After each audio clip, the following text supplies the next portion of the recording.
Bonjour, c'est Joanne Voyer, la petite grosse d'à côté qui a enfin maigri pour de bon. Aujourd'hui, ma capsule Joanne sur le fly spécial petite grosse va me permettre de faire mon coming out. C'est pas un coming out sexuel, mais bien un coming out alimentaire et psychologique.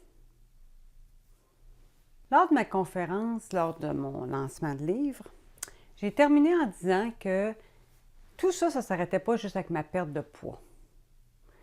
Il y avait une suite. Oui, j'ai perdu 93 livres en réduisant mes glucides puis en augmentant mes gras. Ça, c'était la partie facile. On peut dire ça. Le plus dur, il est à venir. Pourquoi donc? Eh bien, c'est parce que je souffre d'un trouble alimentaire qu'on appelle l'hyperphagie boulimique. C'est quoi ça? Bien, voici la définition que j'ai trouvée sur un site. Le lien est dans le post et le voici. Donc, on définit l'hyperphagie boulimique ainsi. L'hyperphagie boulimique est un trouble de santé mentale qui se caractérise par la présence de compulsions alimentaires, des rages incontrôlables de consommation de nourriture, mais sans méthode compensatoire, comme l'apport calorique excessif, des crises de boulimie n'est pas compensé par des vomissements autoprovoqués, le jeûne, l'abus de laxatifs ou la pratique excessive d'activité physique, les personnes qui en souffrent sont souvent en surpoids ou obèses. Les épisodes de compulsion sont accompagnés d'un sentiment de perte de contrôle, puis à la suite de ces épisodes, la personne atteinte d'hyperphagie vit de la culpabilité, de la honte, des sentiments de remords et parfois même du dégoût envers elle-même. Plusieurs complications sur les plans social, physique et psychologique peuvent être reliées à l'hyperphagie. Par exemple, la personne peut développer de l'anxiété, de la dépression, de l'obésité, de la distension abdominale, du diabète, vivre de l'isolement social ainsi qu'une grande préoccupation concernant son image corporelle. On estime qu'environ 192 000 Québécois en souffriraient.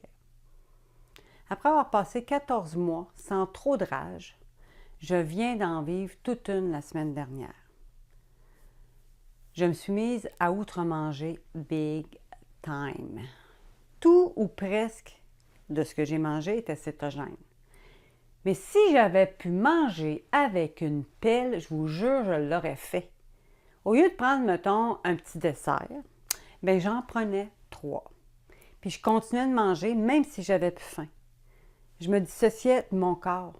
Je me regardais manger rapidement avec frénésie, comme si en mangeant vite, là, la crise allait passer plus vite. J'étais sidérée parce que là, j'ai senti la spirale prendre le dessus.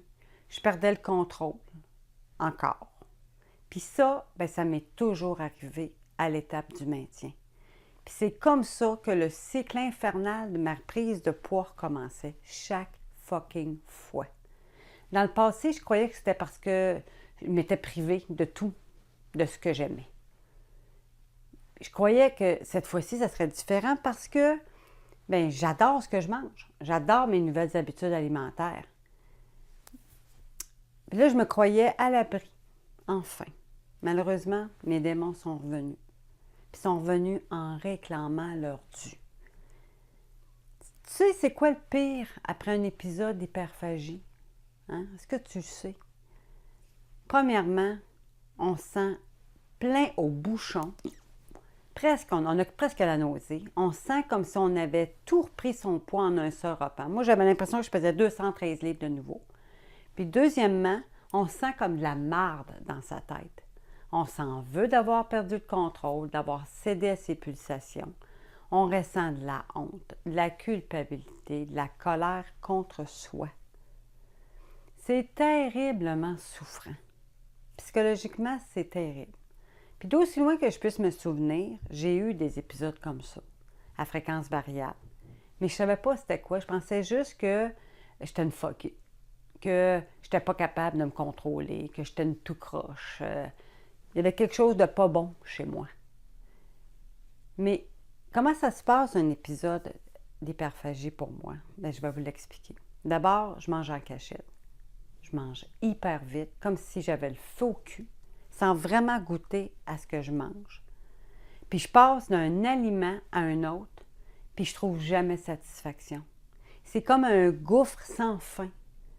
J'ai tout le temps le goût de me faire vomir, tout le temps. Mais j'ai toujours résisté parce que je savais que ça pouvait m'emmener à un endroit vraiment encore plus malsain. Puis je me flagelle psychologiquement pendant, puis après chaque épisode.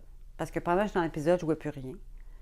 Ensuite, je suis triste, puis j'ai une déception profonde qui malheureusement va m'emmener à d'autres âges parce que c'est des émotions qui lèvent. Fait que la semaine dernière, j'ai pris une débarque psychologique. Pendant plusieurs jours, je me suis défoncée dans la nourriture.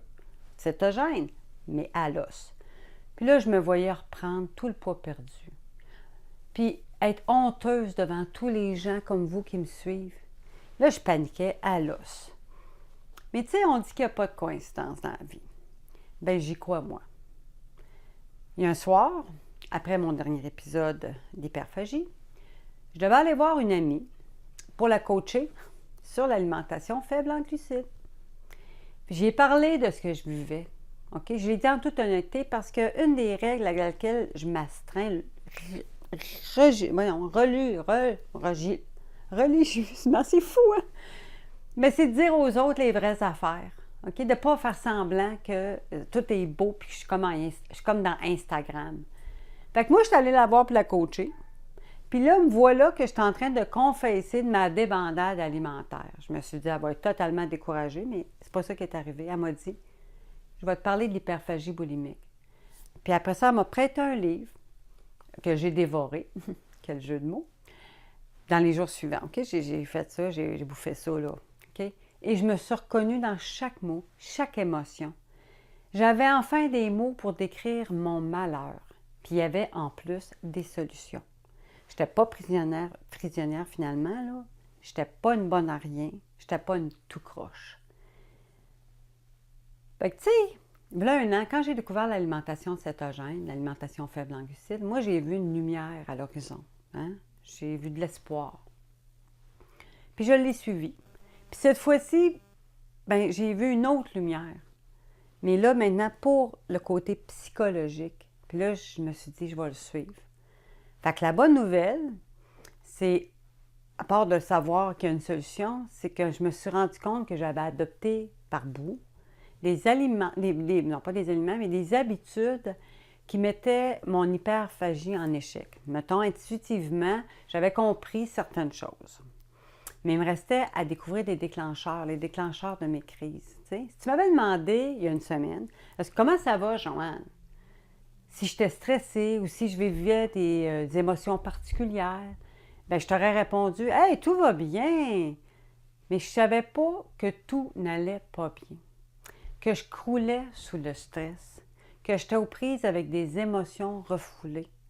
Tout était caché en dessous, OK? Tu sais, on peut se déconnecter de soi-même pendant un certain temps, mais vient un moment où rien ne va plus. On ne peut plus tout étouffer. Fait que j'ai pris le temps de regarder ma vie actuelle, d'identifier des stresseurs, des émotions refoulées, des choses que je ne voulais pas voir. Puis, j'ai pu voir ce qui se passait sous ces crises-là. Puis là, je me suis dit, là, je vais pouvoir agir. Bien, je me suis assise, puis je me suis élaboré un plan de match. Ça ne part pas comme ça, l'hyperphagie, là. OK? C'est un trouble alimentaire. Fait que je me suis dit, OK, premièrement, je vais faire face aux émotions qui sont en moi, puis je vais agir pour les régler quand c'est possible. Puis quand ça ne l'est pas, tu sais, des fois, tu es en crise, bien, tu le ressens, puis tu acceptes. Moi, c'était mon plan de match, première chose. Pour mes stresseurs, bien là, j'allais regarder comment gérer ma vie autrement. Comment prendre action pour m'apaiser au lieu de me tourner vers la bouffe pour me geler, parce que je me gèle, là. Fait qu'un de mes objectifs, c'était de reprendre mes séances de méditation.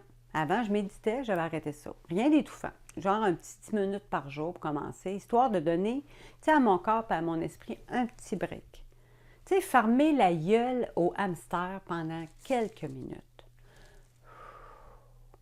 Maintenant, sur le plan alimentaire, J'allais maintenant attendre vraiment tout le temps d'avoir vraiment faim avant de manger, parce que sinon, quand j'arrive pas à sentir mon point de satiété, ça je l'avais remarqué, j'allais arrêter une fois que je sentirais un sentiment de paix qui m'envahit. Ça, je l'ai fait pendant tout ce parcours-là, je l'ai fait. Mais là, je vais le faire plus assidûment.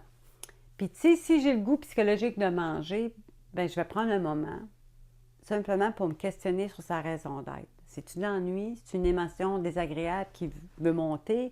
C'est une parole qui m'a déclenché? Puis je vais respirer puis sentir mon corps, puis son calme pour avoir le goût d'en prendre soin. Je vais aussi tenter d'arrêter de démoniser certains aliments, de les voir comme l'ennemi numéro un. Je vais me détendre un peu face à ça. J'ai pas du tout le goût de retourner à mes anciennes habitudes alimentaires, loin de là. Mais je vais me détendre un brin, slacker la poulie. Je vais accueillir mes envies avec compassion, compréhension. Hein? On va essayer ça. Puis je veux toujours choisir de manger ce qui me plaît le plus pour m'éloigner du besoin de tout contrôler puis de m'imposer la perfection. Fait que cette semaine, j'ai mis ces stratégies en œuvre. Je me sens bien, je me sens calme, je me sens plus centrée. J'étais à un bon endroit dans mon corps puis dans ma tête. J'ai résisté l'envie de me peser tous les jours pour voir si j'avais engraissé. Parce que je savais que si je faisais ça, j'allais avoir de la rage. OK? Fait que je me suis dit, je vais le faire comme toutes les semaines, le samedi matin. S'il y a un écart, ben je vais prendre ça relax. Puis comprendre que c'est juste un petit détour, sans plus. OK? Fait que cette semaine, ça a bien été, mais dans le sens que j'ai eu quand même des pulsions. Parfois, je les ai accueillies, puis j'ai trouvé des façons saines de les gérer. Puis d'autres jours, ça n'a pas été comme ça. Il y a des jours où je me suis laissée aller, puis j'ai senti un petit peu... j'ai plus ressenti, OK? Vraiment plus ressenti les choses. Fait que là, je suis consciente, puis je suis contente. Je suis contente vraiment de la prise en charge que je fais. La route, elle ne sera pas facile, ça je le sais, maintenant que je sais en plus qu'est-ce que j'ai. Mais je ne serai plus l'esclave de mes pulsions en tout temps de façon inconsciente. J'ai l'intention d'aller consulter des spécialistes pour poursuivre, puis je vais prendre les moyens nécessaires. Donc, c'est ça. Je ne suis pas parfaite. Je ne crois pas que je vais échouer mon maintien.